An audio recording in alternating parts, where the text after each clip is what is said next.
Hey, deserving listeners, 90 Day Fiancé, happily ever after. Let's watch. So you still talking about fixing. Fixing what? I'm not interested to fix the marriage with Danielle. I just want to move on and be away from her. I feel like I've been used by you. It's not true. I think that because of your actions. Yeah, it makes sense that she would feel that way. It makes sense that she would be upset about that, absolutely. And he just keeps saying, no, I wasn't. And what could he say that would convince her that, or might convince her that he wasn't using her? Well, it'd be something like, I was completely madly in love with you in the beginning, and as evidenced by this, this, and this, you're just gonna have to believe me. I had so much affection and so much love for you. I wanted to marry you. I wanted to spend the rest of my life with you. Then we lived together for a while and we had so much conflict that I lost my love for you. And I'm really sorry about that. But that's what happened. So that would help her to feel, because there are two hurts that people go through when they get dumped. One is when they get dumped. That's very painful. But there's this other narrative that creeps in often, and she has that, which is that you never loved me. You know, we were together for 10 years and you just one day woke up and said you were done with me. Did you ever love me? And so those are two different things. One is you definitely didn't love me enough to be with me in this last period of time, but did you ever love me? And it's important for the Mohammeds of the world to convince, if it's true, because we don't know if it's true for Mohammed, that the love was real throughout. Because it's one thing for someone to fall out of love with you and break up with you. That's painful. It's another thing to think, I was in a relationship with that person for 5 years or 3 years or whatever, and they never loved me. That someone could manipulate me in that way, or someone could be so callous, or I could be so stupid. Those are the kinds of narratives that will destroy people. And I've seen that. It'll make your working model of yourself less, because you think that you're worthless or that you're stupid. Your working model of other people will become challenged because you think other people can't be trusted. Whereas everyone basically understands that you can be in love with someone and then, the love dies at some point or diminishes or something. I think most people are like, yeah, that happens. That happened to me when I was younger. So she's hurt and she's reaching out. So I role played one response, but I don't think that's true because, well, I know it's not true because he said as much. It's not true. He said he's never loved her. He's whenever, because everyone keeps asking him, do you love her? What's going on? And he's had various different responses, and none of them seemed to indicate. There was only one answer that was very lackluster in terms of a response that indicated that he might actually have affection for her, but later on, he was saying he didn't have any affection. So how could he help her in this instance so that there's no annulment action?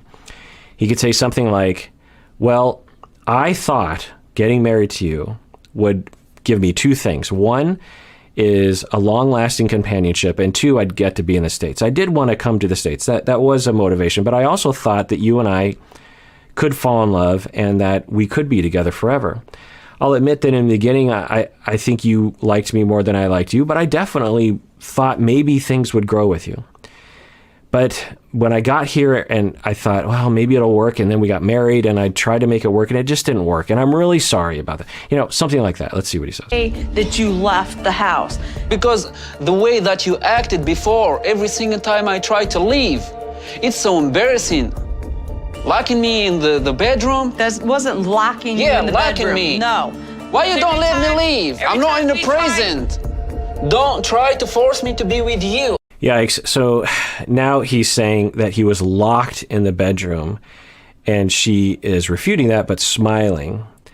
So I don't know what that means. It sort of indicates that she did lock him in the bedroom, and if that's true, that is taking abuse to a whole other level. It's one thing to bar someone's exit. It's another thing to physically lock them in a room. That is extremely concerning. And of course, the kids are living in the house during this whole thing. They probably are aware of it. I'm done with you. The thing is, you never tried at working at the marriage. I did. No, you did not. But when I said So this complaint will come up in a lot of breakups. The dumpy, if you will say, you're not trying hard enough. And this isn't a therapist thing. This is just me as a citizen talking about human love within mainstream American culture. If you have to coerce someone to try, you've already lost in my book, because in compatible, long-lasting relationships, typically anyway, at least anecdotally, you're either into it or you're not, and you either want to make it work or you don't. You either want to put in the effort or you don't. And this notion of, if you just would have given it a try, and this is a common thing that people will say, just give me a try, give me a second chance. And I get it, but especially in this situation, to be pleading with him of, you didn't give it a try. Now, he could say something like, because his mission is to not have the annulment action. His mission is to get a divorce. So he should be trying harder to appease her, which isn't necessarily just, but it might serve his needs, which is to say something in this instance, you know what, you might be right. Maybe I could have put more effort in. Maybe you're right. And I'm sorry about that. But I at a certain point, I just didn't want to. And I'm sorry.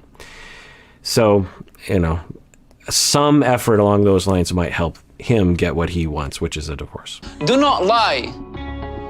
Danielle accusing me of cheating and talking to other women, but she's doing the things that she's complaining about. She's talking to other men, and she's cheating. She's doing all kind of wrong stuff. And you've treated me bad too. So if that's true, yikes as well. But from what I'm gathering, she only started dating after he was long gone for a long time and clearly with other women. So maybe he has more details on that that'll convince us. To Mohamed. What? You don't understand anything. I explained to you. Just tell me the truth. I've always told you. Tell me the truth, and then I wouldn't be getting upset and What yelling. truth? What truth? It's another thing that people say during a breakup, just tell me the truth and I won't get upset. I think you'll be upset, Danielle, if he tells you, if the truth is that he cheated, if the truth is that he never loved you. I think you're going to be upset with that.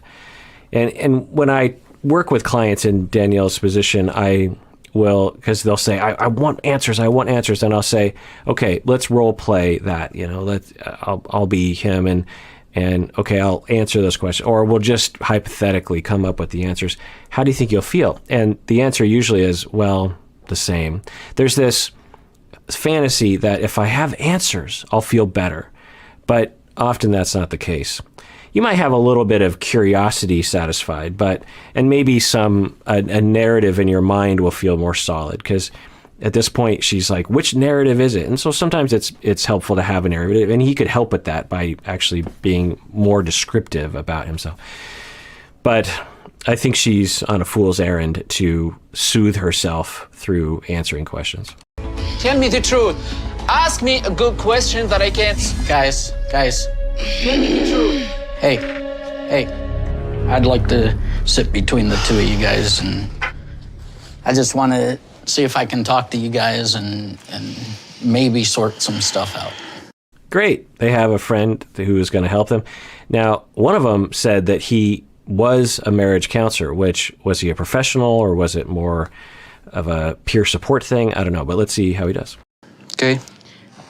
Mohamed, you came here with good intentions. Right. Things didn't work, and you don't want to hurt her anymore. Yeah. You want to move on with your life. Mm-hmm.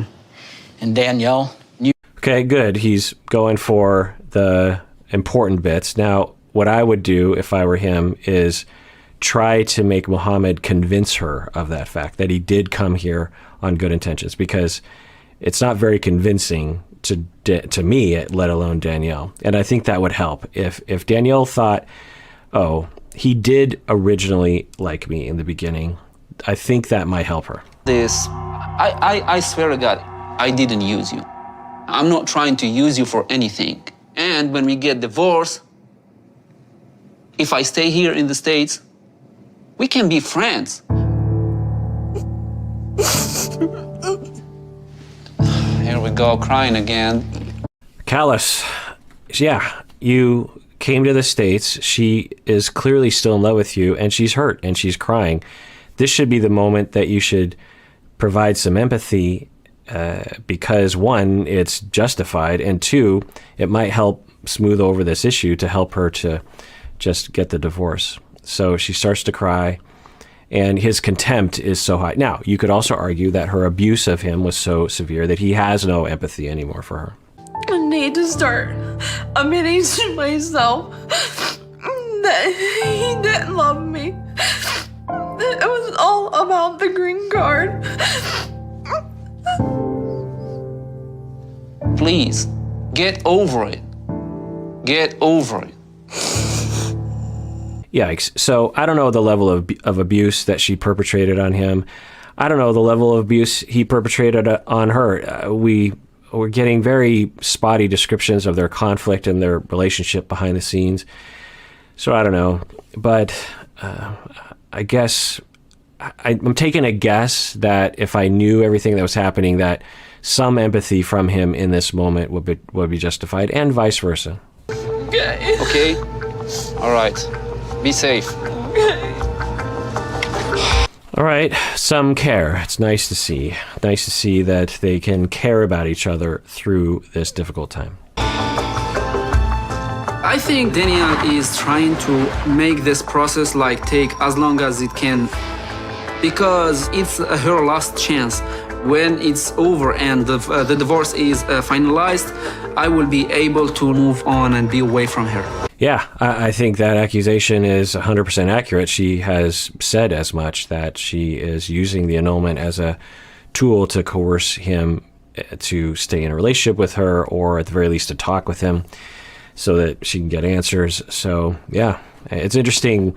Often people will make accusations on the show, but then we're like, well, maybe, but she admitted that essentially.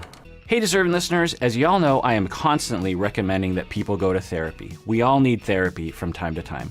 Well, one of the options available that is definitely worth checking out is BetterHelp. If you're looking for a therapist, I would give it a try by going to betterhelp.com/Kirk. Make sure you use the promo code Kirk because you get 10% off your first month, and it really helps us out. As you watch these videos, I know many of you have been motivated to find your own therapist, which is great because you deserve it.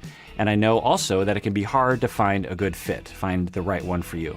Well, one of the options available in terms of your shopping is to go to betterhelp.com/Kirk. I've been told you can start communicating with your therapist in under 24 hours. You can message your counselor at any time, plus you can schedule weekly video or phone sessions. I've also been told that it's often less expensive than in-person therapy, and you should know that this service is available to clients worldwide. So go to betterhelp.com/Kirk to get 10% off your first month today.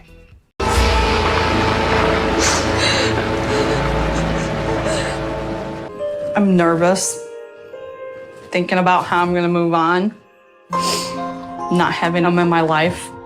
I just need closure and I need to move on because it's just been stressful on me and the girls.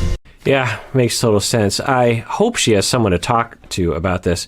I get the impression that she only has her daughters, which would be ill-advised given the amount of pressure and pain that she's going through. So I worry about her because of that. Because of the lack of support, I worry about her daughters, frankly, for being burdened with that. And I also worry for Mohamed because without her having someone to talk to, she, I think, will continue to self-destruct in a way of trying to get him back and harm him, really. So let's watch. It's upsetting, Mohamed. Do you think you solved the problem with acting weird like that? No, it's not right. You can't be upset and you don't do that. You can say, why don't you just say, oh, I'm upset, and try to express yourself without acting weird? Yeah, so the two of them exhibit a lot of behaviors that are, how do I put it? I think just, the best way to put it is disconnected from the situation, and the worst way to put it is harmful to the other person. So he's criticizing her for crying, essentially, and being upset and expressing her emotions. He's just annoyed with the whole thing. Like, you need to stop doing that.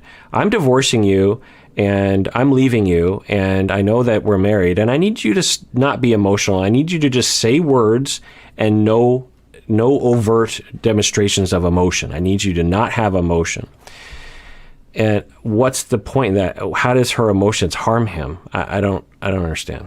We can just be friends. I'm not against being friends.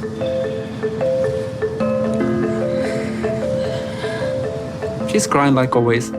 It doesn't make me feel anything because I'm used to it.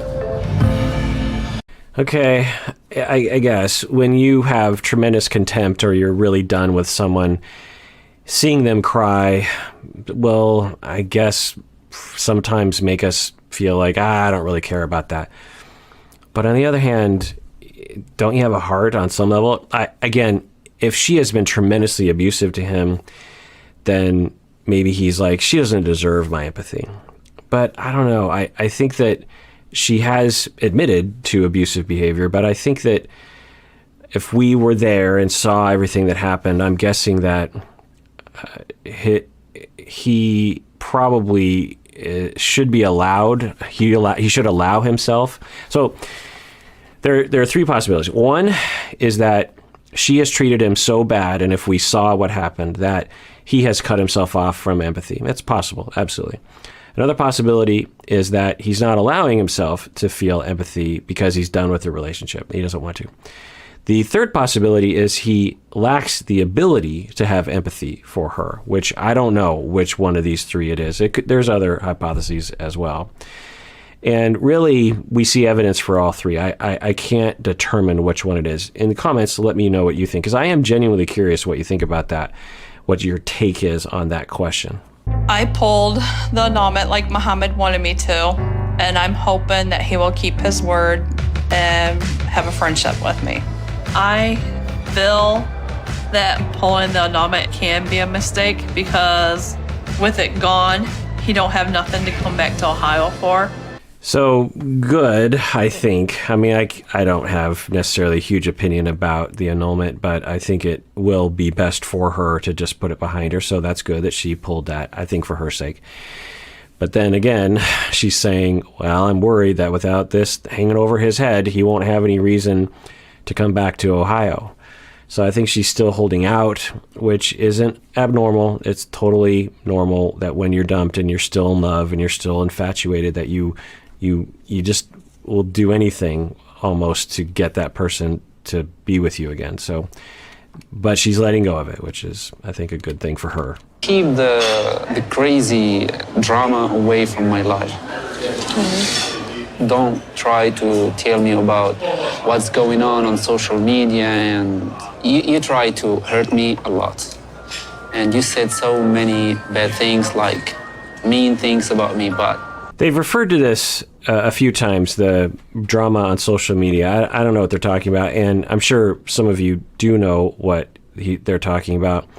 I don't really partake in that sort of entertainment. So, and this reaction video series is based on the show and not based on all the other stuff that happened. In some respects, I actually avoid that because I want to be kind of clean when I watch. And obviously, if I look at social media, it can spoil things because this is happening in the past. But in this instance, I am kind of curious as to what that is. He's saying that she was mean to him, which I could imagine, honestly. And he's saying, please don't do that. If you want to be friends, please don't do that. So that's interesting to hear about. even like that, I still care about you. So, please, please. It didn't work the way that we tried to make it work from the beginning, but I'm sorry. That's life. And if I was to take a guess as to why she would be unreasonable on social media, it would be because she's in a lot of pain. And when you're in a lot of pain, you do things that you regret often. And I also think that she probably isn't super savvy about social media. I don't know. Maybe she's super savvy, but she doesn't seem like she would be. And when you match up a tremendous amount of pain and not being super savvy about social media, it's a bad combo. And I suppose another element of coercive relationship behavior. So those three things, not a good combo. Don't worry about it. And I'm still here for you. So 2 thumbs up to Mohamed. He's being nice. He's trying to move forward. He didn't have to meet with her. He could have told her to screw off. Now he depends on her because he needs that divorce to go through in a clean way so that he doesn't get deported. But he's being nice, so that's good. Girls can come and visit me. Okay. I wish you good luck for the rest of your life. Okay?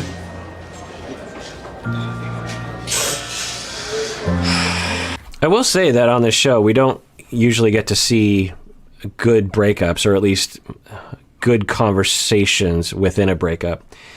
And this one was good. It's painful for her. He's being nice. He's saying nice things. He's saying he wants to be friends. Somehow I question, once that divorce goes through, if he truly does want to be friends with her. And I wouldn't blame him. He says that they've been through some really rough times. So, but at the very least, I want to commend, she's crying. She's not being coercive or harmful. It's normal that she feels hurt, and he's doing the best that he can. So it's commend the two of them. Okay. So I have to go now. Okay. All right. Can I have a hug before I go?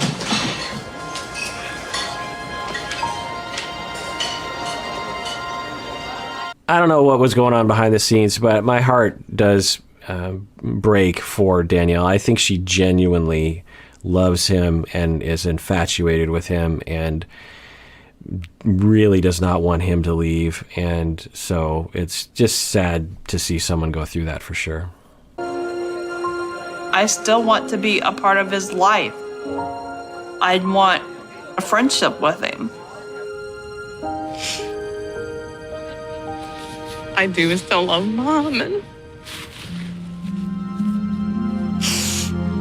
I genuinely worry about her, actually. I'm guessing that she's okay, but I do genuinely worry about her. There's just a lot of pain. I just hope she has a support system other than her daughters, because she needs a team of people around her, as we all do when we go through situations like this. All right, well, that does it for that episode. Everyone out there, please take care of yourself, because you deserve it. You really, really do.